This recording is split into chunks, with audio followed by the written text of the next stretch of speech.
এই যে শিমটা ভাপিয়ে নিয়েছি। শিমটা তো ভাপিয়ে নিয়েছি, এখন তেল দিয়ে দিয়েছি, কাঁচামরিচ আর পেঁয়াজ প্রথমে ভেজে নিব। পেঁয়াজ কলি হালকা একটু ভেজে নিয়েছি, এখন দিয়ে দিব পরিমাণ মতো হলুদের গুঁড়া আর পরিমাণ মতো মরিচের গুঁড়া। মরিচের গুঁড়া হলুদের গুঁড়া দিয়ে তো ভেজে নিয়েছি, এখন এই যে শিমগুলি দিয়ে দিলাম।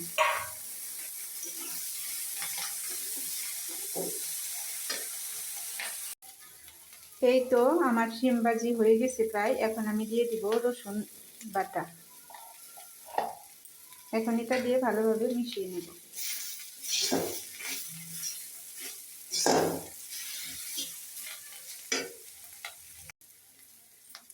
ফাইনালি আমার শিম ভাজি হয়ে গেছে, এখন আমি এটা নামিয়ে নেব।